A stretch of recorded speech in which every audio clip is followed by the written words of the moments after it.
Yote fans? It's the greatest week of the year. Football season is back. Yotes football is back. And there could not be a better way to start this year than to get this thing kicked off with a rivalry week, Eastern Oregon. It's a huge game this Saturday out at Simplot Stadium, 1 o'clock. Get your tickets. Everyone here is excited.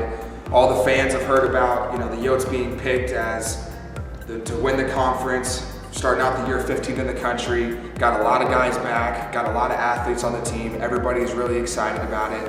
What I want to talk a little bit about today is kind of previewing that game, what it was like to play in the Eastern Oregon game as a player myself, some key guys for Eastern.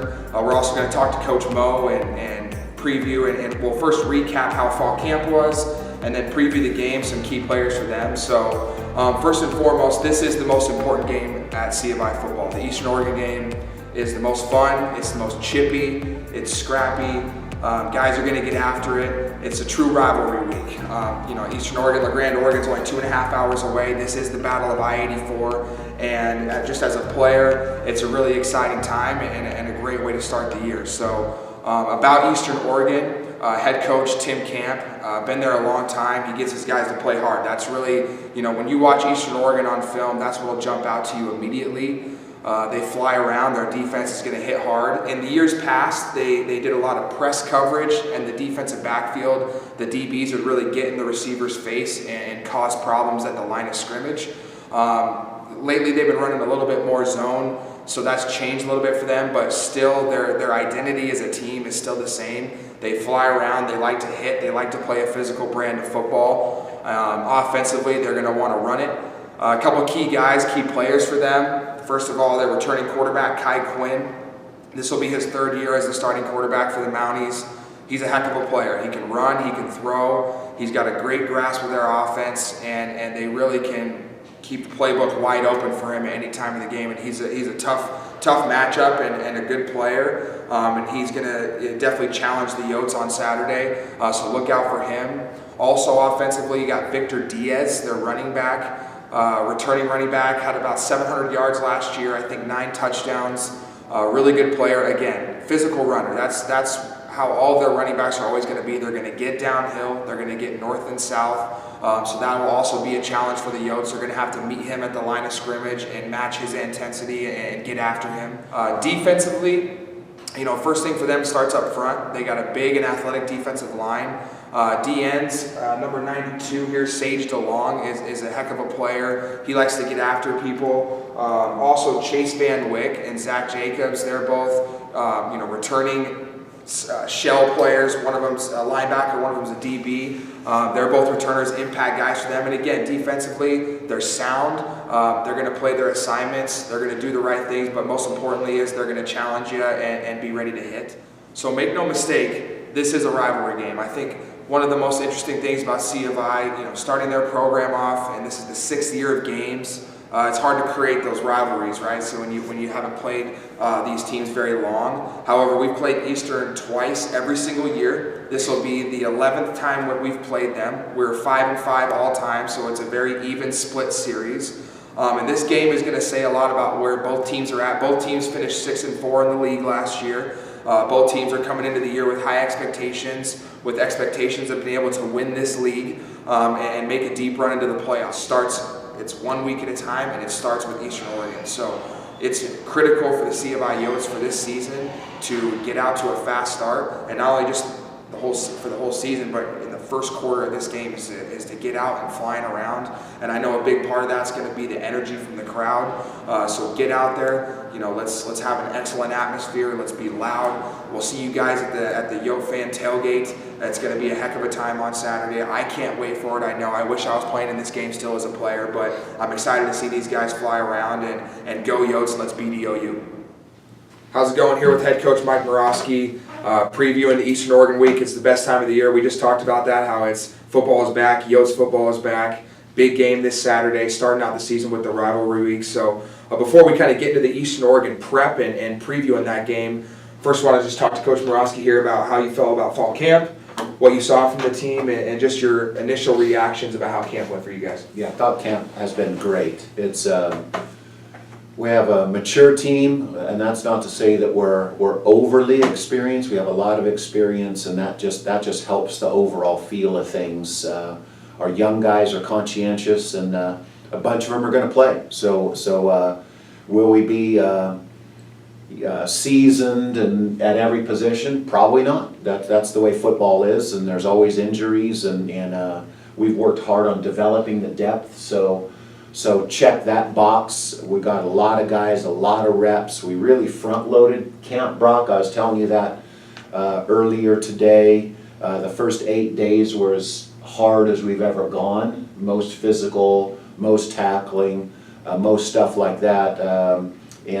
That helped us. That helped get a little bit further down the road. And of course, one of the big concerns I have as the head coach is we have to be ready to play week 1 in the Frontier Conference. If you're not ready, then you're going to have a hard time. So that's a clear goal that I know the fans would be interested in, that we think about that stuff all the time. And I know it's tough to, you talk about front loading and you're worried about injuries, but at the end of the day, it's football. The only way you can get ready to play is if you get after it. And Correct. you get in the full pads and you start hitting. You can't take it easy in camp. That's the time when we have to hit a little bit. So right. I was happy to hear that, and I thought it kind of showed in the scrimmages. So talking about the scrimmages, what did you learn about the team coming out of the 2 scrimmages? I was at both of them. I thought the offense operated great. I thought the defense really flew around, was physical. Mm-hmm. Saw some good things in the special teams, a few good returns, but I definitely saw a team with good team speed, and I saw the first, second, even third group offense really operate. You guys ran the ball great, which is a staple of the program.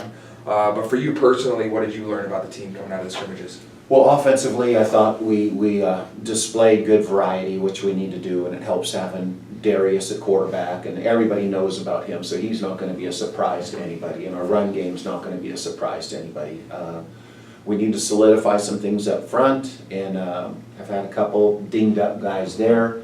But the efficiency that you talked about, you're exactly right. I mean, we know we have to be more and more and more efficient. That's the way we've worked. We have enough experience to be very efficient with an experienced quarterback, experienced receivers, experienced backs, and a good bit of experience on the O-line. So this is definitely our most experienced team that we've ever had on offense. So and we've improved, I would say, offensively in camp. Coach Cody, our offensive coordinator's done a great job with emphasizing everything from ball security to coaching holding, which means sometimes you get outside the frame. That happens in football. It's playing against good players. Almost every play. But you have to work to get your hands back inside and not make it too easy for the officials to call those things. So we're to that degree of detail. We've had guys step up, make plays, and then I think we found some depth with some young freshmen, so we're excited about that. And then defensively,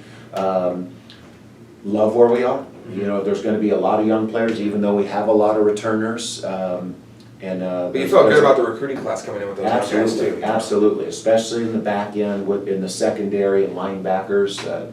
Dylan Martinez from Mountain View continues to look really good. Dorian Harden, a true freshman from Washington. Younger brother Tayson Harden, who will start at the boundary safety for us, has had a really good camp.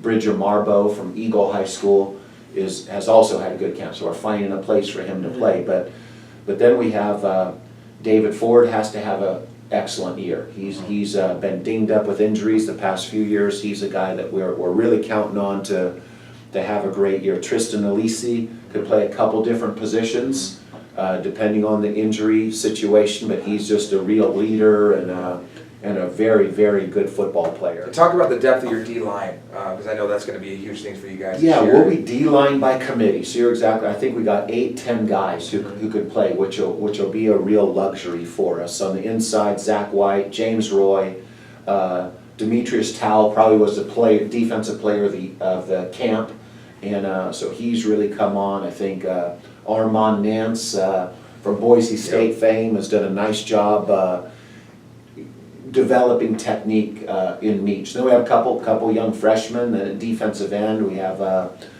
Landon Gamble, who's really had a good camp and kind of the leader of the group, and was a little bit like you actually. Has kind of stepped up and embraced the leadership role and on the team, and I think the guys really sense when he's out there. There's always a little bit more attention to detail, a little bit more juice, a little bit more excitement, a little bit more physicality, a little bit more working on the the smallish details that really do make a difference in football. So, and then special teams, I didn't want to forget about special teams, because we've practiced harder and better special teams this camp than we ever have. So I've gotten more live reps, have more guys able to do more things, and I am a little anxious. We need to hone it down a little bit and really get precise in what we're doing, but we have a number of guys that will contribute, and I think we could be really good. We really, really want to be good on special teams. I know, it looks good. I think Kyle Mitchell looks good. I think the punters look good. I think you guys got a little bit of juice in the return game. And I just think that as far as the nuts and bolts of special teams, which is blocking and tackling, Coach Choate over the last 3 or 4 years has done a great job coaching that and getting those guys working with it. Yeah, John Choate is one of the funniest coaches I've ever been around, but that's important on a team. It's important to have fun. We want to have fun. We want to work hard, but it's good to have fun. So he brings some levity, but also and make no mistake, he's a very, very good special teams coach. Yes, so I'm thrilled to have him on the staff. Thrilled with what we're doing, and now we need to hone in on particulars when you get into the season. So and then I know you touched on some defensive young guys that could be kind of emerging. Offensively, maybe a couple guys that are emerging out of camp, whether they were young or returning guys. They gave you something maybe you didn't expect. Well, in yesterday's scrimmage, it was very, very encouraging. Ed Osterberger had just a fabulous camp, and then he was out with a little calf contusion or something early in the week, but came back, had a great last couple of days, a great scrimmage. He's emerged, as a guy that will play for us this year in an already pretty loaded running back room. He's going to be a special teams player, but he'll see the field. And so he was good. Garrett Rayberg from Bishop Kelly, big, tall guy, but very athletic. And so he showed up. He had to miss a few days early in the week too with an ankle injury, but or Achilles tendon issue. But he's going to be a great player for us. Yes, sir. And he may be called into duty. So he'd been a little nicked up on the offensive line. So those young guys, those two, along with Ryan Halford, Clayton Wolf from Homedale, who had to miss a couple days too.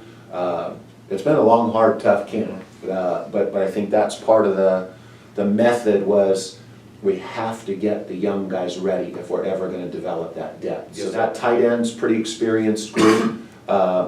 Wide receiver, a couple of freshmen. Carson Smith, turned my head a number of times. A young freshman from Middleton.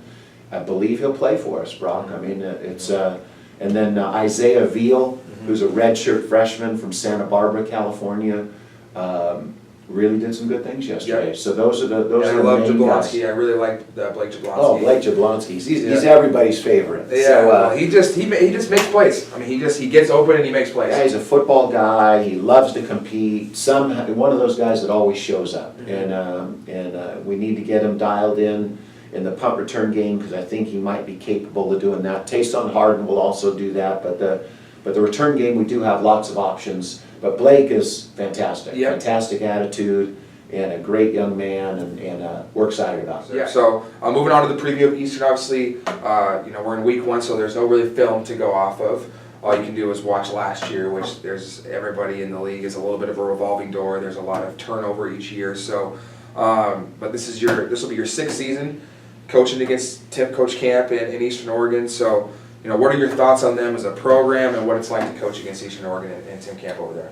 Well, they're always tough, and they're tough to open with because they always throw some wrinkles at you and change. And Coach Camp is on record at the conference meetings about not being the same.